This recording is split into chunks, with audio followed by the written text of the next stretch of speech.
നമസ്കാരം. അങ്ങനെ താരസംഘടനയുടെ ഇലക്ഷൻ കഴിഞ്ഞു. ഭാരവാഹികളൊക്കെ ചുമതലയേറ്റു.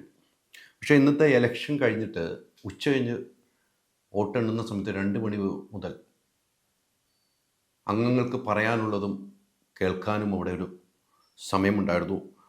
സാധാരണ ജനറൽ ബോഡിക്ക് മുമ്പാണ്. പക്ഷേ ഇത്തവണ ഇലക്ഷൻ ആയതുകൊണ്ട് രാവിലെ നടത്തേണ്ട കാര്യം ഉച്ചകഴിഞ്ഞാക്കിയെന്നുള്ളൂ. പക്ഷേ അവിടെ ഇന്ന് പല കാര്യങ്ങളും ചർച്ച ചെയ്യപ്പെട്ടു.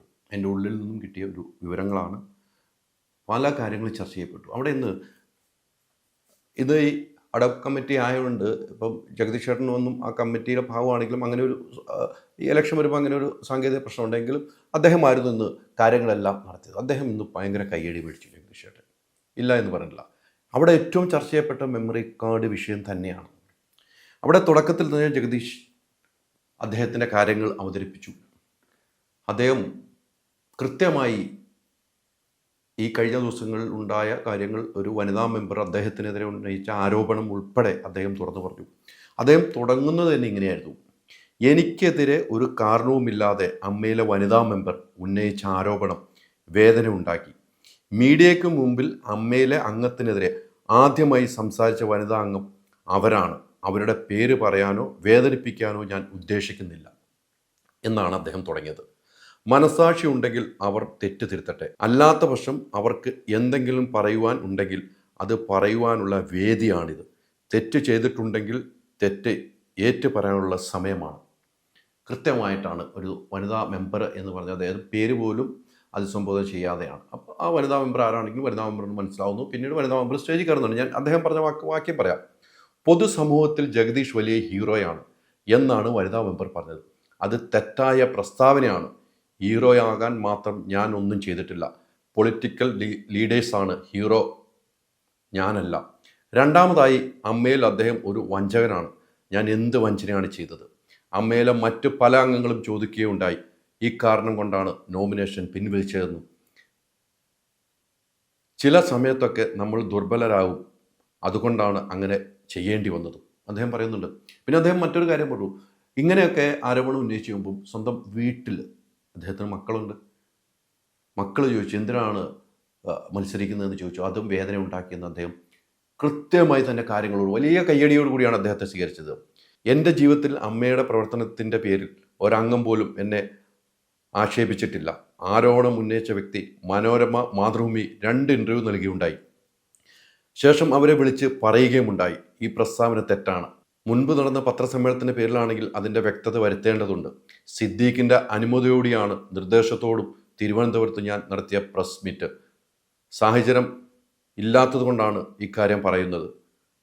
എന്നിട്ട് പോലും അവർ എനിക്കെതിരെ വീണ്ടും ബൈറ്റ് നൽകുകയുണ്ടായി. അത് വലിയ വേദനിപ്പിച്ചു എന്നാണ്. കൃത്യമായിട്ട് തന്നെ അദ്ദേഹം കാര്യങ്ങൾ പറയുന്നു. അതിൽ പ്രധാനപ്പെട്ട കാര്യങ്ങളൊക്കെ പറയുന്നു. ഞാൻ പറയുന്ന കാര്യങ്ങൾ മറ്റുള്ളവർക്ക് അഭിപ്രായ വ്യത്യാസമുണ്ടെങ്കിൽ ഇപ്പോൾ പറയാവുന്നതാണ്. സ്ത്രീ വിഷയത്തിൽ ഉൾപ്പെട്ടാൽ മാത്രമല്ല അംഗങ്ങൾക്ക് വിഷമം ഉണ്ടാവുക, അല്ലാത്ത കാര്യങ്ങൾ വിഷമമുണ്ടാകും. ഈ പ്രസ്താവന പുറത്തു വന്ന അന്ന് എൻ്റെ നോമിനേഷൻ പിൻവലിച്ചിട്ടുണ്ട്. അമ്മയ്ക്കുള്ളിൽ പറയേണ്ട കാര്യങ്ങൾ പുറത്ത് പറയേണ്ട ഒരു സാഹചര്യം ഉണ്ടായിട്ടില്ല. ഇത് നല്ല പ്രവണതയല്ല. ഇതുവരെ ഒരു യൂട്യൂബ് ചാനലോ മറ്റു മാധ്യമങ്ങളോ ഞാൻ ഇക്കാര്യങ്ങൾ പറഞ്ഞിട്ടില്ല. ഞാൻ ഉൾപ്പെടുന്ന അഡോക് കമ്മിറ്റിയിൽ നിന്നും തെറ്റുപറ്റിയിട്ടുണ്ടെങ്കിൽ അല്ലെങ്കിൽ അഴിമതി ഉണ്ടായിട്ടുണ്ടെങ്കിൽ ഞങ്ങളുടെ പേരിൽ കേസ് കൊടുക്കണം. അനധികൃതമായി സ്പോൺസേഴ്സിൻ്റെ സമീപിച്ചിട്ടുണ്ടെങ്കിൽ അവരെയെല്ലാം പുറത്തു കൊണ്ടുവരണം. ഇങ്ങനെയാണ് കാര്യങ്ങൾ അദ്ദേഹം പറഞ്ഞു വന്നത്. പിന്നെയും അദ്ദേഹം പല കാര്യങ്ങൾ പറഞ്ഞു. അദ്ദേഹം ഭയങ്കര വികാരഭരിതനായിട്ടാണ് കാര്യങ്ങൾ പറയുന്നത്. എൻ്റെ ഇടയിലൊന്നും സംസാരിക്കും എല്ലാവരും ഇടയ്ക്കിടയ്ക്ക് എഴുന്നേൽക്കുന്നുണ്ട്. അവിടെ ഒച്ചപ്പാടുണ്ടാവുന്നുണ്ട്. അവിടെ എല്ലാം അദ്ദേഹം അടങ്ങിയിരിക്കാൻ പറയുന്നുണ്ട്. അദ്ദേഹം പിന്നീട് പറഞ്ഞ മീഡിയയുടെ മുൻപിൽ പറയരുത്, അനാവശ്യമായ കാര്യങ്ങൾ പറയരുത്, ശരിയും തെറ്റും തിരിച്ചറിയണമെന്ന് അദ്ദേഹം പറയുന്നു. അതിൻ്റെ ഇടയിൽ അദ്ദേഹം പറഞ്ഞ മറ്റൊരു പ്രധാനപ്പെട്ട കാര്യമാണ് മെമ്മറി കാർഡ് വിഷയത്തിൽ അദ്ദേഹം കൃത്യമായി തന്നെ നിലപാട് പറഞ്ഞിരിക്കുന്നു എന്ന് വേണം നമുക്ക് മനസ്സിലാക്കാൻ കഴിയുന്നത്. മെമ്മറി കാർഡ് എന്നൊരു സംഭവമുണ്ട്. മെമ്മറി കാർഡിൻ്റെ വിഷയമാണ് കേട്ടോ. അതാണ് നമ്മൾ ആദ്യം തൊട്ട് പറഞ്ഞത്. കുറേ നടികളെ വെച്ച് ഹോളിഡേ ഇൻ ഹോട്ടലിൽ വെച്ച് നടന്മാരെക്കുറിച്ച് പറയാനുള്ള പറയിപ്പിക്കുന്നു. അത് കുക്കു പരമേശ്വരൻ്റെ നേതൃത്വത്തിലായിരുന്നു. ഇടവേളവ് എന്ന് ജനറൽ സെക്രട്ടറി ആയിരുന്നു. ഈ കാര്യമൊക്കെ നമ്മൾ പറഞ്ഞാണ്. ഇനി അതിനെക്കുറിച്ച് ആവർത്തിക്കുന്നില്ല. മെമ്മറി കാർഡ് എന്നത് സംഭവമുണ്ട്. 15 പേരെ വെച്ച് ഷൂട്ട് ചെയ്താണ് എന്ന് പറയുന്നു. ആ കാര്യത്തിൽ മോഹൻലാലിൻ്റെയോ എൻ്റെ എന്ന് വെച്ചാൽ ജഗദീഷിൻ്റെ അനുവാദമില്ലാതെയാണ് ഞങ്ങളിത് അറിഞ്ഞിട്ടില്ല ഷൂട്ട് ചെയ്തതെന്നാണ് ജഗദീഷ് ഇന്ന് പറഞ്ഞത്. അന്ന് ഷൂട്ട് ചെയ്യാൻ ഏൽപ്പിച്ചത് കുക്കുവിനെയാണ്, ഇടവേള ബാബുവാണ് ഏൽപ്പിച്ചതെന്ന് അദ്ദേഹം പറഞ്ഞു. കുക്കുവിനെയാണ് ഏൽപ്പിച്ചത്, ഇടവേള ബാബുവാണ് ഏൽപ്പിച്ചതെന്നും അദ്ദേഹം കൃത്യമായി പറഞ്ഞു. അങ്ങനെ ഒരു മെമ്മറി കാർഡ് ഉണ്ട് എന്ന് അദ്ദേഹം പറയുന്നുണ്ട്. പിന്നീട് ജഗദീഷ് പറഞ്ഞ ഏറ്റവും രസകരമായ കാര്യമുണ്ട്. ആര് ജയിച്ചാലും തോറ്റാലും ജഗദീഷ് ഇവിടെ ഉണ്ടാകും. ഈ അമ്മയ്ക്ക് വേണ്ടി പോരാടാനുണ്ടാകും. അമ്മയുടെ ഓരോ അംഗങ്ങൾക്ക് വേണ്ടി പോരാടാനുണ്ടാകും. അമ്മയുടെ ഓരോ ഷോയ്ക്കും അദ്ദേഹം ഈ നടന്ന ഷോകളെല്ലാം പങ്കെടുത്ത് അമ്മയുടെ ഫണ്ട് സ്വരൂപത്തിന് എത്രയോ സ്റ്റേജുകൾ പാട്ട് പാടിയിട്ടുണ്ട്. ഇതെല്ലാം അദ്ദേഹം ഓർമ്മപ്പെടുത്തി. അത് തന്നെ അദ്ദേഹം കൗതുകരമായിട്ടൊരു കാര്യം കൂടെ പറഞ്ഞു. അദ്ദേഹം ഈ പത്രിക പിൻവലിച്ചതുമായിട്ട് ബന്ധപ്പെട്ട ഒരു കാര്യം പറഞ്ഞു. പത്രിക പിൻവലിച്ചതുമായി ബന്ധപ്പെട്ട് താൻ ആർക്കും ഒരു എതിരാളിയല്ലല്ലോ, അങ്ങനെ ഒരു പ്രശ്നക്കാരല്ല, അതുകൊണ്ട് ഞാൻ എതിരില്ലാതെ ജയിക്കുമെന്നായിരുന്നു വിചാരിച്ചത്. എന്ത് ചെയ്യാൻ പറ്റും, ഞാനൊരു അപ്പുക്കുട്ടനായിപ്പോയി. അത് ഭയങ്കര കയ്യടിയാണ്. അപ്പുക്കുട്ടൻ്റെ ഒരു ചിന്താഗതി സിനിമയുടെ കഥാപാത്രം കൊണ്ടുവച്ചാണ് അദ്ദേഹം ഈ കാര്യങ്ങൾ പറഞ്ഞത്. അപ്പുക്കുട്ടനായിപ്പോയി എന്ന് പറഞ്ഞ് അതിനൊക്കെ വലിയ കയ്യടിയാണ് ഉണ്ടായത്. എന്തായാലും ഈ മെമ്മറി കാർഡിൻ്റെ വിഷയത്തിൽ വലിയ രീതിയിലുള്ള ചർച്ച നടന്നു എന്നതാണ് എനിക്ക് കിട്ടുന്ന വിവരം. അതോടൊപ്പം തന്നെ അതിനുശേഷമായിരുന്നു മറ്റൊരു വനിതാ അംഗം. ആ വനിതാ അംഗം ആണ് പറഞ്ഞത് എന്ന് കൃത്യമായി പറഞ്ഞുകൊണ്ട് ആ സ്റ്റേജിലേക്ക് വരുന്നത് മാലാപാർവതി ആയിരുന്നു എന്നാണ് എനിക്ക് കിട്ടുന്നത്. മാലാപാർവതി അവരുടെ കാര്യങ്ങൾ വിശദീകരിച്ചു. മാലാപാർവതി അവിടെ വിശദീകരിച്ച കാര്യങ്ങൾ എനിക്ക് കിട്ടിയതനുസരിച്ച് 2-3 കാര്യങ്ങൾ പറയാം. ഒരു വാട്സാപ്പ് ഗ്രൂപ്പുമായി ബന്ധപ്പെട്ടാണ് അവരാദ്യം വിശദീകരിച്ച് അതിനുശേഷമാണ് മെമ്മറി കാർഡ് വിഷയം ഹൈദർ അലിയുടെ യൂട്യൂബ് ചാനൽ അറിയുന്നത്. എൻ്റെ പേരെടുത്ത പരാമർശം നടത്തിയ ഹൈദർ അലിയുടെ യൂട്യൂബ് ചാനലാണ് അറിയുന്നത്.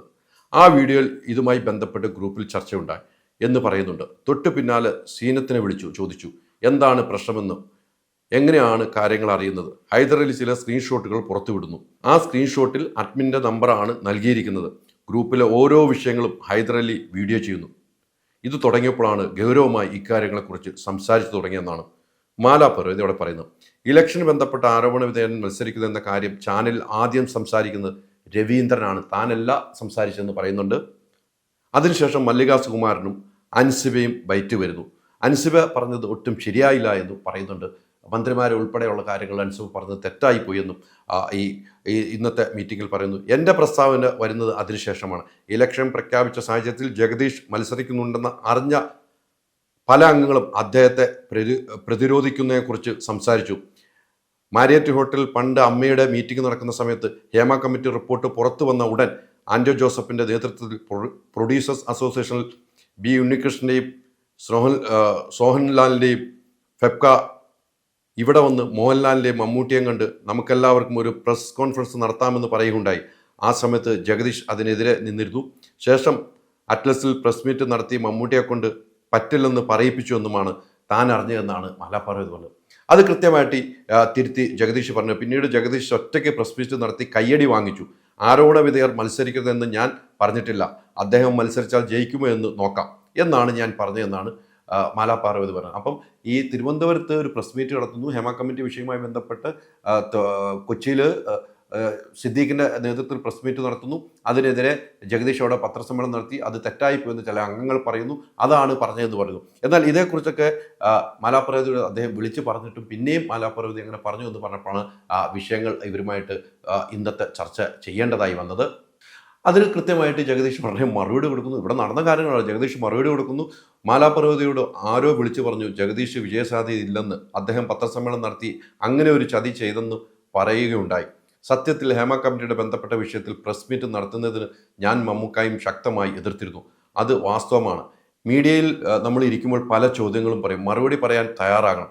അതുകൊണ്ടാണ് ഞാൻ എതിർത്തത്. മഴവിൽ മനോരമയുടെ പരിപാടിയിൽ ശേഷം ജയൻ ചേർത്തലയും സിദ്ദീഖും ചേർന്നാണ് എന്നെ വിളിക്കുന്നത്, പ്രസ് മീറ്റ് നടത്താൻ ആവശ്യപ്പെടുന്നതും. സിദ്ദീഖ് നടത്തിയ പ്രസ് മീറ്റിന് ചില കാര്യങ്ങൾ കൃത്യത വരുത്തുകയും സംഘടനയിലെ സ്ത്രീകളെ പിന്തുണച്ചുകൊണ്ടുമാണ് ഞാൻ സംസാരിച്ചത്. ഇത്തരം കാര്യങ്ങൾ മാലാപാർവതി മറ്റുള്ളവർ പറഞ്ഞ് കേൾക്കുമ്പോൾ എന്നെ വിളിച്ച് അന്വേഷിക്കണമായിരുന്നു.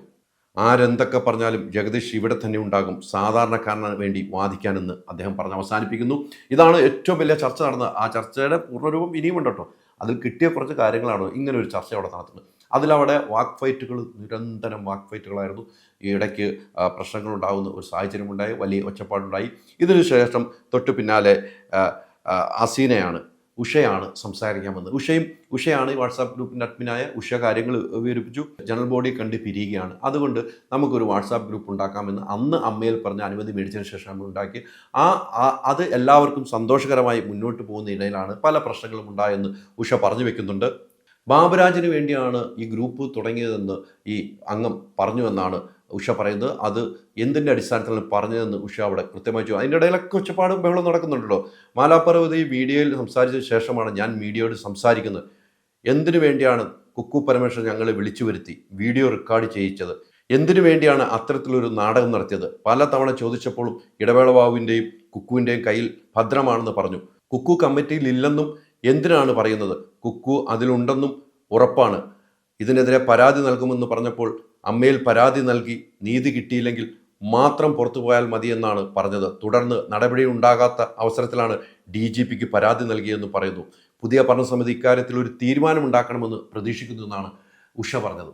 ഈ കാര്യങ്ങളാണ് അവിടെ പറഞ്ഞത്. പിന്നെ ഇതിന് ശേഷമാണ് ഇടവേള ബാബു രംഗപ്രവേശനം ചെയ്യുന്നത്. ഇടവേള ബാബു ആണ് ഈ മെമ്മറി കാർഡിൻ്റെ കാര്യവുമായി ബന്ധപ്പെട്ട് കുക്കുവിനെ ഏൽപ്പിച്ചതെന്ന് കൃത്യമായി പറയുന്നു. ഇടവേള ബാബുവിൻ്റെ കയ്യിൽ മെമ്മറി കാർഡ് ഉണ്ട് എന്ന് പറയുന്നുണ്ട്. അത് ജഗദീഷ് പറഞ്ഞപ്പോൾ ഇടവേള ബാബു സ്റ്റേജിൽ കയറി എന്ന് പറയുന്നത് ഇപ്രകാരമാണ്: ജഗദീഷ് എൻ്റെ കയ്യിൽ മെമ്മറി കാർഡ് കണ്ടു എന്നാണ് പറയുന്നത്. ആവശ്യമില്ലാത്ത കാര്യങ്ങൾ വിളിച്ച് പറയരുത്. പിറ്റേ ദിവസം ലളിത ചേച്ചിയെ വിളിച്ചു. അപ്പോൾ അവർ പറഞ്ഞു കമ്മിറ്റി പിരിച്ചുവിടാനാണ്. 12 വർഷങ്ങൾക്ക് ശേഷം അവർ ഇപ്പോൾ ഈ മെമ്മറി കാർഡിൻ്റെ വിഷയം പറയുന്നത്. ഇതിനുള്ളിൽ രാഷ്ട്രീയം എനിക്ക് മനസ്സിലാകുന്നില്ല. കഴിഞ്ഞ തവണ കുക്കു പരമേശ്വരൻ വിജയത്തിന് വേണ്ടി നിന്നവരാണ് ഇത്രയും കാര്യങ്ങൾ പറയുന്നതെന്നാണ് ഇടവേള ബാബു പറയുന്നത്. അതിനിടയിൽ ജഗദീഷ് ഇടപെടുകയും ജഗദീഷ് ഇടപെട്ട് കാര്യങ്ങൾ പറയുന്നതും നമുക്ക് കേൾക്കാമായിരുന്നു. ഈ മെമ്മറി കാർഡിൻ്റെ വിഷയത്തിൽ കൃത്യമായി ഇടവേള ബാബു പറഞ്ഞു ഷൂട്ട് ചെയ്ത സത്യമാണ്. ലളിത ചേച്ചിയെ പിറ്റേ ദിവസം വിളിച്ചപ്പം ചേച്ചി പറഞ്ഞിരുന്നു അത് നമുക്ക് പുറത്ത് പറയാൻ പറ്റാത്ത പല കാര്യങ്ങൾ കൊണ്ടു, അതുകൊണ്ട് ആ കമ്മിറ്റി പിരിച്ചു വിടണം. IC കമ്മിറ്റി എടുത്തായിരുന്നുള്ളൂ, ആ കമ്മിറ്റി പിരിച്ചു വിടണമെന്ന് ചേച്ചി പറഞ്ഞു എന്ന് പറഞ്ഞ് അദ്ദേഹം അതിൽ നിന്നും പിന്മാറുകയായിരുന്നു. ആ കാര്യങ്ങൾ പറഞ്ഞു. അപ്പോൾ മെമ്മറി കാർഡുണ്ട്. അതിൻ്റെ ഇടയിൽ ജഗദീഷ് ഇടപെട്ട് പറയുന്നുണ്ട് മെമ്മറി കാർഡ് ഷൂട്ട് ചെയ്തത് എന്താ പറഞ്ഞതെന്ന് ബാബുവിന് അറിയില്ല. ഇതോടുകൂടി മെമ്മറി കാർഡിൻ്റെ സംസാരം ഇവിടെ നിർത്തണമെന്നായിരുന്നു. പക്ഷേ അപ്പോഴും പറഞ്ഞിട്ടുണ്ട് ഈ മെമ്മറി കാർഡിൻ്റെ വിഷയം ആദ്യ എക്സിക്യൂട്ടീവ് കമ്മിറ്റി, ഈ കമ്മിറ്റി ചുമതലയേറ്റാൽ ആദ്യം ചർച്ച ചെയ്യേണ്ട വിഷയമാണ് എന്ന കാര്യത്തിൽ യാതൊരു സംശയമില്ല. അത്രമാത്രം ആ മെമ്മറി കാർഡുമായി ബന്ധപ്പെട്ട് പുറത്തു വന്ന വാർത്തകൾ സത്യസന്ധമാണ്. ഞാൻ അന്ന് കൊടുത്തിട്ടുണ്ടെങ്കിൽ ഹൈദരാലി കൊടുത്തിട്ടുണ്ടെങ്കിൽ ആ വാർത്ത സത്യസന്ധമായിരുന്നു. പിന്നീട് എൻ്റെ പേര് പരാമർശിച്ചപ്പോൾ, അവിടെ എൻ്റെ പേര് പല പ്രാവശ്യം പറഞ്ഞപ്പോൾ, മറ്റൊരു യൂട്യൂബറിൻ്റെ പേരും പറഞ്ഞപ്പോൾ ജഗദീഷ് ഇടപെട്ടിരുന്നു. അങ്ങനെ പുറത്തുള്ള ആളുകളുടെ പേര് ഇവിടെ പറയാൻ പറ്റില്ല എന്ന് കർശനമായി പറഞ്ഞിരുന്നു. അങ്ങനെ പുറത്തുള്ള നമ്മളെ ഉള്ളിലുള്ള കാര്യങ്ങൾ പറഞ്ഞ ഉള്ളിലുള്ള ആളുകൾ പുറത്തുള്ളവരെ നിങ്ങളൊക്കെ യൂട്യൂബ് ചാനലിൽ പോയി പറഞ്ഞതിന് ശേഷം പുറത്തുള്ള ആളുകളുടെ കാര്യം ഇവിടെ പറയരുതെന്ന് ജഗദീഷ് ഇടപെട്ടു എന്നാണ് എനിക്ക് കിട്ടുന്ന റിപ്പോർട്ട്. ഇതിനു ശേഷമായിരുന്നു നടി പ്രിയങ്കയും ഈ മെമ്മറി കാർഡ് വിഷയവുമായി ബന്ധപ്പെട്ട് വലിയ രീതിയിൽ സംസാരിച്ച ഒരു വ്യക്തിയാണ്, വാർത്താ സമ്മേളനത്തിൽ പറഞ്ഞ വ്യക്തിയാണ്. പ്രിയങ്ക കൃത്യമായിട്ട് പിന്നീട് ഇടപെട്ട് കാര്യങ്ങൾ പറഞ്ഞത് ഇങ്ങനെയാണ്: എന്തിനു വേണ്ടിയാണ് ഞങ്ങളെ കൊണ്ട് ഇത് ചെയ്യിപ്പിച്ചത്? എന്തിനു വേണ്ടിയാണ് റെക്കോർഡ് ചെയ്യിപ്പിച്ചത്? ആ മെമ്മറി കാർഡ് എവിടെയാണ്? അത് കണ്ടു കിട്ടിയേ പറ്റൂ. മെമ്മറി കാർഡിൽ ഇല്ലാത്തവരുടെ പേര് പറയുകയാണ് ഇപ്പോൾ. ഇത്തരത്തിലാണെങ്കിൽ ഞങ്ങളുടെ സ്വന്തമായി മൊബൈലിൽ റെക്കോർഡ് ചെയ്താൽ മതിയായിരുന്നില്ലേ എന്നാണ് പ്രിയങ്ക വയ്ക്കുന്നത്. അതുകൊണ്ട് മെമ്മറി കാർഡ് കിട്ടിയേ പറ്റുള്ളൂ എന്ന് പ്രിയങ്ക ഇന്ന് ജനറൽ ബോഡിയിൽ പറഞ്ഞു. അതിൻ്റെ ഇടയിലേക്ക് വലിയ കൂവലും വിളിയും രസകരമായിട്ട് പോകുന്നുണ്ട്. കൂവുന്നു, ചില ആൾ അവിടെ കൂവുന്നു, ചില ആൾ അപ്പുറം കൂവുന്നു. അങ്ങനെ ഭയങ്കര ഒച്ചമാണ്. ഇതിന് ശേഷമാണ് ഈ മെമ്മറി കാർഡിൻ്റെ വിഷയം കഴിഞ്ഞപ്പോൾ പുരുഷന്മാർ സംസാരിക്കാൻ വന്നു. മജീദ് ഖാൻ സീനിയർ അംഗം മജീദ് ഖാൻ പറഞ്ഞു ഈ വാട്സാപ്പ് ഗ്രൂപ്പ് തുടങ്ങിയതാണ് ഏറ്റവും തെറ്റ്. അത് നിങ്ങൾ തുടങ്ങിയതാണ്, നിങ്ങൾ ആണുങ്ങളെയും പെണ്ണുങ്ങളെയാക്കി കാറ്റഗറി തിരിച്ചിരുന്നു എന്ന് പറഞ്ഞ് മജീദ് ഖാൻ അവിടെ സംസാരിക്കുന്നു. അതിനുശേഷം മറ്റ് ആരോ വന്ന് പറയുന്ന ഒരു കാര്യമുണ്ടായിരുന്നു. ഈ പരസ്യമായിട്ട് ഇങ്ങനെ പറഞ്ഞവർക്കെതിരെ നടപടിയെടുക്കൂ എന്ന് മറ്റൊരു താരം ചോദിക്കുന്നു. അങ്ങനെ അതിൻ്റെ ഉദാഹരണമാണ് ഷമ്മി തിലകനെ പുറത്താക്കിയ സംഘടനയില്ല, അതുപോലെ ഇവരെ പുറത്താക്കണം എന്ന് പറയും. അത് കൂട്ടത്തോട് ചിരിയും കയ്യടിയും. അപ്പോൾ മറ്റാളുകളെ പുറത്താക്കുന്ന കാര്യം അതിനൊന്നും ഒരു മറുപടി ഇല്ലാത്ത ഒരു വിഷയമെന്നും. അതിനുശേഷമായിരുന്നു മറ്റാളുകളൊക്കെ സംസാരിച്ചു പോയത്. ഇത്തരം കാര്യങ്ങൾ പറയേണ്ടതാണ് എനിക്ക് തോന്നുന്നു. എൻ്റെ ഉള്ളിൽ നിന്നുള്ള വാർത്തകൾ കിട്ടുമ്പോൾ നമ്മൾ ചെയ്യേണ്ടതാണല്ലോ. എൻ്റെ പേര് അവിടെ പല പ്രാവശ്യവും വലിച്ചിഴച്ചിട്ടുണ്ട്. ഞാൻ മെമ്മറി കാർഡ് വാർത്ത ചെയ്തതാണെന്നേ, ഞാനല്ല എന്ന് പറഞ്ഞില്ല. അപ്പോൾ വലിച്ചിഴച്ചപ്പോൾ ആ കാര്യം ഉള്ളിൽ നിന്ന് വാർത്തകൾ കിട്ടുമ്പോൾ നമ്മൾ കൊടുക്കാനാണ് മാധ്യമപ്രവർത്തനം നയിക്കുന്നത്. ഇന്നും അവിടെ വാർത്തകൾ പുറത്തു പോയിട്ടുണ്ടല്ലോ. ആദ്യം ആരാണ് വാർത്തകൾ കൊടുത്തത്? അത് പരിശോധിക്കണം. അപ്പോൾ നമ്മൾ ചെയ്യുമ്പോൾ മാത്രം ഒരു പുറത്ത് നിന്ന് ആക്രമിക്കുന്ന പോലെ ചില അംഗങ്ങൾ പെരുമാറുന്നുണ്ട്. പക്ഷേ നമ്മൾ അവരെ ഒന്നും ബുദ്ധിമുട്ടില്ല. അവരുടെയൊക്കെ പ്രശ്നങ്ങളുണ്ടായപ്പോൾ കൂടെ നിന്നിട്ടുണ്ട്. ഈ പറയുന്നവരൊക്കെ കൂടെ നിന്നിട്ടുണ്ടെന്ന കാര്യത്തിൽ യാതൊരു സംശയമില്ല. ആ ഒരു രീതിക്കാണ് കാര്യങ്ങൾ മുന്നോട്ട് പോയത്. മറ്റൊരംഗം അവിടെ പറഞ്ഞ ഏറ്റവും ഒരു പ്രധാനപ്പെട്ട കാര്യമായിട്ട് പറയുന്നുണ്ട്, ഈ സ്റ്റാളുകളൊക്കെ ഇടുമ്പം ആ സ്റ്റാളുകളിൽ നിന്നും പ്രൈസ് കൊടുക്കും. 25,000 കൊടുക്കുന്നുണ്ട്, 10,000 കൊടുക്കുന്നുണ്ട്, പല സാധനം കൊടുക്കും. അതെല്ലാവർക്കും ഒരേപോലെ കൊടുക്കണം. അല്ലെങ്കിൽ ഇവിടെ കൊടുക്കണം. അമ്മയുടെ മക്കളെ വേറിട്ട് കാണാൻ പാടില്ല. അങ്ങനെ എല്ലാവർക്കും സമ്മാനം കൊടുക്കുക ഒരേ തുകയായിട്ട് വേണം, അല്ലെങ്കിൽ അമ്മേനെ വേറിട്ട് കാണുന്ന ഒരു നടപടിയിലേക്ക് പോകാൻ പാടില്ല എന്ന് മറ്റൊരു അംഗം അവിടെ പറയുകയുണ്ടായിരുന്നു. ഇതൊക്കെ അങ്ങനെ പറഞ്ഞ് രസകരമായ പിന്നീട് ഭീമൻ രഘു വരുന്നു. ഭീമൻ രഘു ജഗദീഷ് ചേട്ടൻ പറഞ്ഞ കാര്യങ്ങളെക്കുറിച്ച് പറയുന്നു. അദ്ദേഹം ജഗദീഷ് ചേട്ടൻ ഇങ്ങനെ പാട്ട് പാടാറുണ്ട്, അദ്ദേഹം പറഞ്ഞ കാര്യങ്ങൾക്ക് സത്യമാണ്. പിന്നീട് അത് രസകരമാക്കാൻ ഭീമൻ രഘു അമ്മയെക്കുറിച്ചൊരു പാട്ടൊക്കെ പാടി കയ്യടി മേടിക്കുന്നു. പിന്നീട് മറ്റുള്ളവർ സംസാരിക്കുന്നു, പല ആൾക്കാരും വന്ന് സംസാരിച്ചു. എല്ലാവരുടെയും പേര് കൃത്യമായിട്ട് അറിയില്ലാത്തതുകൊണ്ടാണ് പേര് പറയാത്തത്, അറിയാവുന്നവരുടെ പേരാണ് ഞാൻ പറഞ്ഞത്. അങ്ങനെ കുറേ ആൾക്കാർ വന്ന് സംസാരിച്ചു. അതിൻ്റെ ഇടയ്ക്ക് മറ്റൊരു ശ്രീദേവി ചേച്ചി കൃത്യമായി കാര്യങ്ങൾ അവതരിപ്പിക്കുന്നുണ്ട്. മോനിഷയുടെ അമ്മയാണ് ശ്രീദേവി ചേച്ചി. അൻസിബയെക്കുറിച്ചാണ് കൂടുതൽ പറഞ്ഞത്. അൻസിബ ചെയ്ത കാര്യങ്ങൾ എടുത്തു പറയുകയുണ്ടായി. മരുന്നിൻ്റെ കാര്യം വന്നപ്പോൾ അൻസിബ എപ്പോഴും വിളിക്കും, കാര്യങ്ങൾ സംസാരിക്കും. ആ വാട്സാപ്പ് ഗ്രൂപ്പിലൊക്കെ എന്ത് രസമാണ്, പാട്ടും മേളമായിട്ട് പോകും, പാട്ടൊക്കെ കാരണം ചിലപ്പോൾ ഇറങ്ങിപ്പോവും, അത്ര രസമായിരുന്നു ആ ഗ്രൂപ്പ് എന്ന് ശ്രീദേവി ചേച്ചി പറഞ്ഞു എന്നാണ് എനിക്ക് കിട്ടുന്ന വിവരം.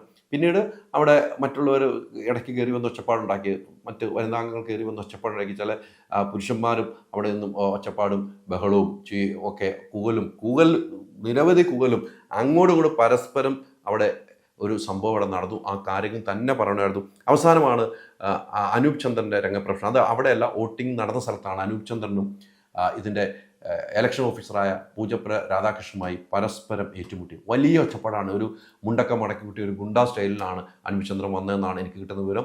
അത് റീകൗണ്ടിങ് വേണം, ഇതിൻ്റെ വോട്ടിൻ്റെ പാറ്റേൺ ഒന്നും കൂടെ പറയണം എന്നൊക്കെ പറഞ്ഞു വലിയ ഒച്ചപ്പാടായിരുന്നു. ആ വലിയ ഒച്ചപ്പാടുണ്ടാക്കി അനൂപ് ചന്ദ്രൻ ഉണ്ടാക്കിയെന്നാണ് കണ്ട്. പിന്നീട് പൂജപ്പുര രാധാകൃഷ്ണൻ ചേട്ടൻ ആയതുകൊണ്ട് മാത്രമായിരിക്കും അതിനൊന്നും പ്രതികരിക്കാതെ മാറിയെന്ന്. വേറെ ആരോടെങ്കിലും ആണെങ്കിൽ വലിയ പ്രശ്നങ്ങളിലേക്ക് പോകുമായിരുന്നു. ഇതൊക്കെയാണ് ഇന്ന് അമ്മയ്ക്കുള്ളിൽ നടന്നത്. അമ്മയ്ക്കുള്ളിൽ നടന്ന കാര്യങ്ങൾ പറയേണ്ടതായുണ്ട്, അതുകൊണ്ട് തന്നെയാണ് പറഞ്ഞത്. അതിനുശേഷം എക്സിക്യൂട്ടീവ് യോഗം ചേർന്നു. ഇന്നത്തെ എക്സിക്യൂട്ടീവ് യോഗത്തിൽ പ്രധാനപ്പെട്ട കാര്യങ്ങൾക്ക് പറഞ്ഞിട്ടുണ്ട്. ഇതിന് മീഡിയയുടെ മുമ്പിൽ സംസാരിക്കേണ്ടവരുടെ കാര്യത്തിന് തീരുമാനം, ആരാണ് മീഡിയയെ കാണേണ്ടത്, മറ്റാരും കാണേണ്ടില്ല, ഒരാൾ നിയമിച്ചാൽ ഒരാൾക്ക് അല്ലെങ്കിൽ രണ്ടുപേരായിരിക്കും. ഇനിയുള്ള മെമ്മറി കാർഡിൻ്റെ വിഷയം ഉൾപ്പെടെ അടുത്ത എക്സിക്യൂട്ടീവിൽ ചർച്ച ചെയ്യും. മെമ്മറി കാർഡിൻ്റെ വിഷയം ചർച്ചയാകുമെന്ന കാര്യത്തിൽ സംശയമില്ല. പിന്നെ ഇനി ഈ ഭരണസമിതി അഭിമുഖീകരിക്കേണ്ട ഒരു പ്രധാനപ്പെട്ട 2-3 കാര്യങ്ങൾ പറയുകയാണ്. ഇവർക്ക് ഉണ്ടാകുന്ന ഒരു പ്രശ്നങ്ങളെക്കുറിച്ചും കൂടെ പറയുകയാണ്. എന്താണെന്ന് വെച്ച് കഴിഞ്ഞാൽ GSTയുടെയും ടാക്സിൻ്റെയും വിഷയങ്ങൾ വലുതായിട്ടുണ്ട്, കോടികൾ അടയ്ക്കാനുണ്ട്. ഈ വിഷയം ഇവർ വലിയ രീതിയിൽ അഭിമുഖീകരിക്കേണ്ടവരായി വരും. അത് ഈ കമ്മിറ്റിക്ക് ഏറ്റവും വലിയൊരു ഭാരമാണ്. ആ കമ്മിറ്റി എന്ത് ചെയ്ത് അത് തീർത്താൽ അവരെ അഭിനന്ദിക്കേണ്ടതായി വരികയും ചെയ്യും. അവരിത് ഇടപെട്ട് ഈ കാര്യങ്ങൾ ഇത്രയോ വർഷങ്ങളായിട്ട് തീർക്കാത്ത കാര്യം ഈ കമ്മിറ്റി വന്നിട്ട് തീർക്കൊണ്ട് അവരെ അഭിനന്ദിക്കേണ്ടതായി വരുമെന്ന കാര്യത്തിൽ യാതൊരു സംശയം. അത് അവർ പരിശ്രമിക്കും. അതോടൊപ്പം തന്നെ മറ്റ് പ്രധാനപ്പെട്ട കാര്യങ്ങൾ, ഈ ഷോ നടക്കുന്ന കാര്യങ്ങൾ, ഷോയിൽ മോഹൻലാലും മമ്മൂട്ടിയൊന്നും ഇല്ലാതെ ഇനി ഷോ എങ്ങനെ മുന്നോട്ട് പോകുന്നുള്ള കാര്യം അവർ ചർച്ച ചെയ്തിട്ടുണ്ട്. ആ ചർച്ചയെക്കുറിച്ച് ആലോചിക്കും. ഇപ്പോൾ മഴവിൽ മനോരമ നടത്തുന്ന ഷോ അമ്മയായിട്ട് നടത്തേണ്ട ഷോ ആയിരുന്നു. അത് ഇടവിള ബാബു ഡയറക്റ്റ് ചെയ്ത് മറ്റ് താരങ്ങളെ പർച്ചേസ് ചെയ്താണ് നടത്തുന്നത്. അത് അമ്മയുമായിട്ട് കൈകോർക്കുന്ന ഷോ ഇല്ലാതായതിൻ്റെ ഒരു വിഷമവും അവർ പങ്കുവച്ചിട്ടുണ്ട്. എന്തായാലും മെമ്മറി കാർഡിൻ്റെ വിഷയം എന്തായാലും അടുത്ത എക്സിക്യൂട്ടീവ് യോഗത്തിൽ ആദ്യ ചർച്ചയിലേക്ക് തന്നെ അത് പോകുമെന്ന കാര്യത്തിൽ സംശയമില്ല. ഈ കാര്യങ്ങൾ ഒന്ന് അമ്മയുടെ അംഗങ്ങളെയും പ്രേക്ഷകരെയും സിനിമാ പ്രേമികളെ അറിയിക്കുന്നതിന് വേണ്ടിയാണ് അമ്മയിൽ ഇന്ന് നടന്ന സംഭവങ്ങൾ ഇത്രമാത്രം വിവരിച്ചത്. 25 കാറുകൾ, 30 സ്കൂട്ടറുകൾ, 30 ഗോൾഡ് കോയിൻസ്, 60 ഇന്റർനാഷണൽ ട്രിപ്സ്, ദിവസേന 1,00,000 രൂപ, 25 കോടി രൂപയുടെ ഡിസ്കൗണ്ടുകളും സമ്മാനങ്ങളുമായി മൈജി ഓണം മാസോണം. MyG future, experience the next. പൂവ് പോലൊരു പുട്ടുണ്ടേ അജ്മിയുടെ പുട്ടും. വിളമ്പാം നല്ല വിശേഷം. അജ്മി സ്റ്റീം മെയ്ഡ് പുട്ടുപൊടി.